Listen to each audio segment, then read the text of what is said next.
बहुत लोग ये कहते हैं कि बागेश्वर धाम जो धीरेन्द्र शास्त्री जी का, क्या ये वही बागेश्वर की धरती है? कई लोगों के मन में रहता है जो उत्तराखंड के हैं या उत्तराखंड के पास हैं, भारत के कहीं ना कहीं कोने पे हैं। तो दोस्तों, आप सभी का स्वागत है हमारे इस यूट्यूब चैनल पर। और आज हम यहाँ पर बागेश्वर जो धाम कहा जाता है भगवान शिव का, माँ आदि शक्ति का, उस धाम में आज हम खड़े हुए हैं। यहाँ पर बाबा बागनाथ मंदिर स्थापित है, वो भगवान शिव के रूप में यहाँ पर प्रसिद्ध है। और हम यहाँ पर आए हैं कुछ ना कुछ ऐसी जागृति लेने, कुछ ना कुछ ऐसी जानकारी लेने जो कहीं ना कहीं उत्तराखंड की संस्कृति को बढ़ावा देती है, उत्तराखंड के युवाओं की संस्कृति को बढ़ावा देती है, और कहीं ना कहीं जो हमारे देवी देवताओं की संस्कृति है उसमें कहीं ना कहीं एक तरीके से मार्गदर्शन सिद्ध होती है। तो आज हमारे संग यहाँ पर पंडित जी विराजमान हैं और हम पंडित जी से कई चीज़ें पूछना चाहेंगे कि वो यहाँ पर किस प्रकार इतने समय से यहाँ पर कार्यरत है और सारा पूजा का काम देखते हैं, सारी विद्याएं सीखी हैं उन्होंने यहाँ पर, और किस प्रकार यहाँ पर एक माहौल है, उत्तराखंड की संस्कृति, उत्तराखंड के कैसे लोग आते हैं। तो आज हम पंडित जी से ये मालूम करेंगे। पंडित जी, आपका बहुत बहुत आभार, धन्यवाद। दोस्तों, सबसे पहले तो प्रश्न ये आता है कि बहुत लोग ये कहते हैं कि बागेश्वर धाम जो धीरेन्द्र शास्त्री जी का, बालाजी बागेश्वर धाम बालाजी धीरेन्द्र शास्त्री जी का है, क्या ये वही बागेश्वर की धरती है? क्या ये वही बागेश्वर धाम है? तो ये प्रश्न सभी के, कई लोगों के मन में रहता है जो उत्तराखंड के हैं या उत्तराखंड के बाहर से हैं, भारत के कहीं ना कहीं कोने पे हैं। तो यही प्रश्न आज हम पंडित जी से पूछते हैं। क्या पंडित जी, ये चीज़ वही है या ये चीज़ वहीं की है जो बागेश्वर धीरेन्द्र शास्त्री जी, क्या ये वहीं के हैं, यहाँ के हैं? देखो, बात ऐसी है, मैं यहाँ बागेश्वर में, मेरा नाम भी धर्मानंद शास्त्री ही है। वो धर्मेंद्र शास्त्री है, मेरा नाम धर्मानंद शास्त्री है। और ऐसे लोग बात मेरे पास भी यहाँ आ जाते हैं कि पंडित जी हमारा नंबर लगाना, हमारा नंबर लगाना है। वास्तविक तौर पर ये स्थान है ऊपर सरमूल में।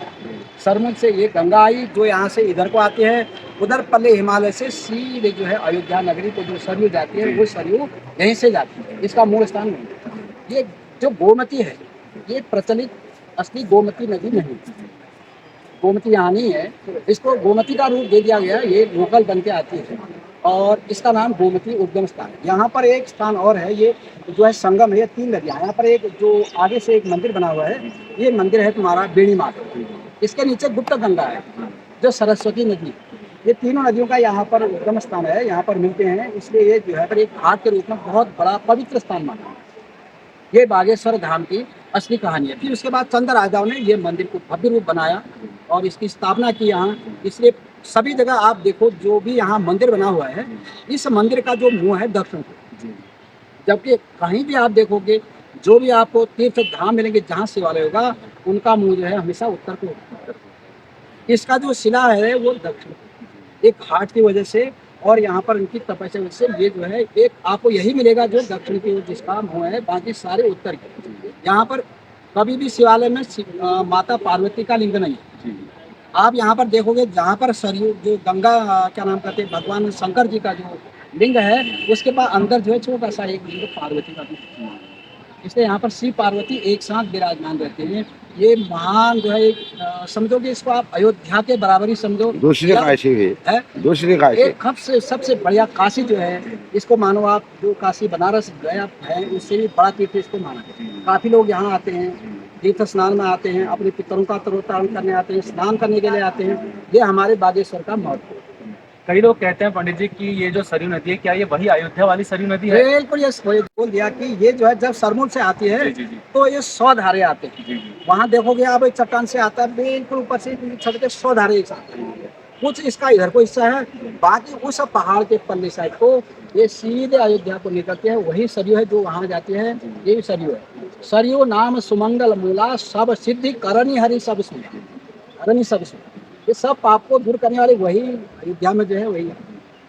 और यहाँ पर जो बाबा काल भैरव के बारे में कुछ बताएंगे आप? ये बाबा काल भैरव जो है भगवान जी के एक गण रक्षक। जहाँ भी आपको शिवालय दिखेगा वहाँ भैरव जी का मंदिर अवश्य है।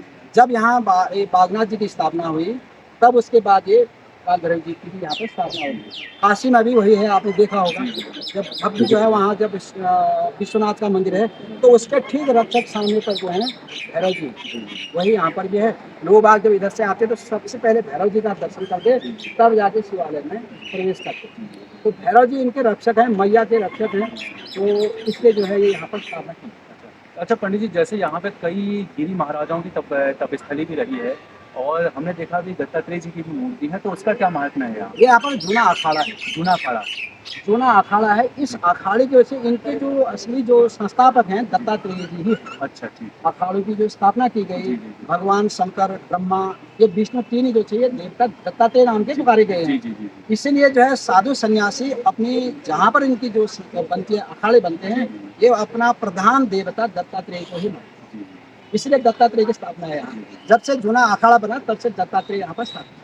अच्छा, यहाँ पर अब आज के समय में हमने देखा, जैसे पहले के समय में यहाँ पर आरती का इतना प्रचलन नहीं था। अब कुछ समय से यहाँ पर एक बहुत दिव्य और एक मंत्रमुग्ध करने वाली आरतियाँ भी हो रही हैं काफ़ी समय से। तो ये शुरुआत ऐसा है, आरती तो यहाँ पहले से होती है। जी, जी, जी। आजकल जो है ये समय काहे का आ गया, ये एक टीवी का समय आ गया, मोबाइल का समय आ गया। लोग बाग इसको टीवी में देखे, हरिद्वार की आरती देखते हैं, काशी की आरती देखते हैं। तो यहाँ भी लोगों ने इन साधु सन्यासियों से बोला कि भाई ऐसा है, इसको भव्य रूप में बनाया जाए। ये आज से करीब करीब 5-4 साल पहले से ही हो रहा है। पहले आरती तो होती थी, साधु सन्यासी जाते थे, आरती करते थे, पर जो विशाल भव्य आरती अब हो रही है, ये 5-4 सालों से हो रही है। इसमें जो है आरती करने के लिए भी जो है बाहर वालों को बुलाया गया। कुछ लौटे वहाँ से हरिद्वार से आए, उन्होंने यहाँ के बच्चों को आरती कराने सिखाया। कुछ लोग बच्चे आते हैं जो संस्कृत पढ़े हैं, यहाँ पर आते हैं, अपनी सेवा देते हैं। तो ये आरती तो हमारा अहोभाग्य है इसमें कि हम गंगा मैया की आरती यहाँ देखने को आते हैं, करने को आते हैं। मुझे तो लगता है कि लोगों को यहाँ पर जिस समय आरती होती है तो सभी लोगों को इकट्ठा होकर के यहाँ पर स्नान जो होता है हमारा घाट पे, यहाँ पर आरती कर लेनी चाहिए। माँ गंगा मैया है, सरयू मैया है, तो इसका बहुत पुण्य फल प्राप्त होता है। स्नान से भी ज्यादा फल है उसकी आरती करने। स्नान करेंगे तो हम अपने पाप बहा देते हैं, स्नान करेंगे तो पाप बहाएंगे, परंतु आरती करेंगे तो उसका प्रसाद पाएंगे। बिल्कुल सही बात है आपकी। और एक पंडित जी, एक क्वेश्चन ये था कि जैसे जो सरयू नदी आती है यहाँ से, उसका क्या महत्व है यहाँ? यहाँ मतलब क्या, अगर जैसे कोई स्नान वगैरह करता है, कोई दर्शन करता है, तो उसका क्या उसको प्राप्ति होती है? क्या उस पर ऐसे दिव्य तेज आता है उसके अंदर? देखो ऐसा है, गंगा में स्नान, देवी सुरेश्वरी भगवती गंगे त्रिभुवन तारणी तरल तरंगी, ये तीनों लोगों को तारने वाली है। जिसके कोई पितरों की बाधा हो, अपने पितरों का यहाँ आकर के विसर्जन कर सकता है। पितरों की भूत बाधा होती है, पितरों के आदमी जो है कुछ के पुतल बना के लाते हैं, कुछ लोग चांदी की प्रतिमा बना के लाते हैं, अपने पितरों को यहाँ गंगा मैया के गोद में समर्पण करते हैं, तो गंगा मैया उनको बैकुंठ उतार देती है और पितर पितृ लोक में प्राप्त हो जाते हैं। यही गंगा का महत्व है। हम स्नान करते हैं तो जल स्नानम दिने दिन, हम इसलिए अब किसलिए करते हैं कि मल निर्मोचनम पूछा जल स्नानम दिने दिन। हम जो है हमेशा स्नान किसलिए करते हैं? अपने शरीर की गंदगी को दूर। परंतु गंगा जी में स्नान करने से संसार रूपी जो मल पेट में भरा रहता है, अज्ञानता का जो मल है वो दूर भागता है। इसलिए गंगा स्नान का महत्व है, सरयू स्नान का महत्व है। सभी लोग यहाँ से तीर्थ में आते हैं, स्नान करने आते हैं, ग्रहण काल में आते हैं, और जैसे शिवरात्रि है या कोई महापर्व है, यहाँ आके स्नान करते हैं। यही हमारे गंगा स्नान का पूरा महत्व है। और यहाँ पर एक प्रश्न ये ऐसा है कि जैसे यहाँ पे लोग आते हैं, उनको कई जगहों पर मतलब भंडारे वगैरह का व्यवस्था होती है, और यहाँ का जो प्रांगण है, यहाँ पर कई लोग आते हैं, तो इसका क्या महत्व है? यहाँ पर हर दिन रोज मतलब भगवान शिव को दाल भात अर्पण किया जाता है, दाल भात का भोग लगता है, तो इसका क्या एक महत्व है?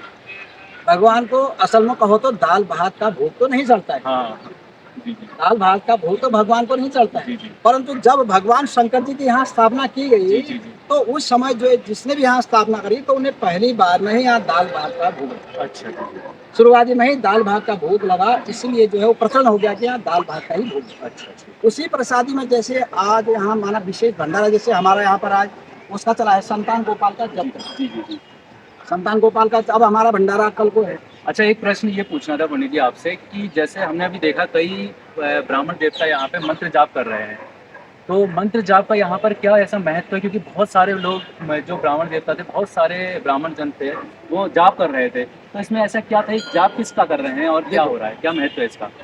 ये जो आज हमारा जो जप चला है, ये संतान गोपाल का जप। संतान गोपाल का जप है। देखो, जिसको अगर संतान की पुत्र प्राप्ति नहीं होती है, तो अगर जब पहले तो संतान तो भाग्य के बल से होती है। अगर किसी का जो है उस यजमान की सिद्धि के लिए गुप्त तौर पर इस मंत्र का जाप किया जाता है। जो मंत्र अभी बताया मैंने कि देवकी सुत गोविंद वासुदेव जगत पते देहि में तनयं कृष्ण स्वाम हम शरण करते, हे भगवान विष्णु कृष्ण, हम तुम्हारी शरण में, आप हमको संतान दे दो।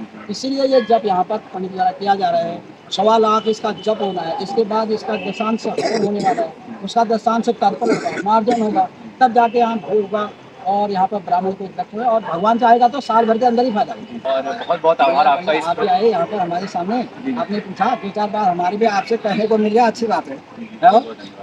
और देखा कि किस प्रकार यहाँ पर बागेश्वर जो यहाँ पर तीर्थ है किस प्रकार इतना पूजनीय है, कैसे यहाँ पर माँ सरयू नदी कितनों का कल्याण करती है, जिस प्रकार माँ गंगा हरिद्वार में विराजमान है और कितनों का कल्याण करती है, उसी प्रकार यहाँ पर बागेश्वर मंदिर में माँ सरयू है जो बहुतों का कल्याण करती है।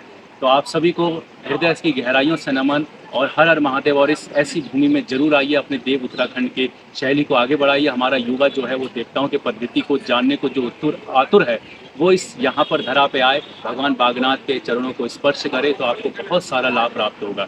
तो सबको जय देवभूमि, जय उत्तराखंड।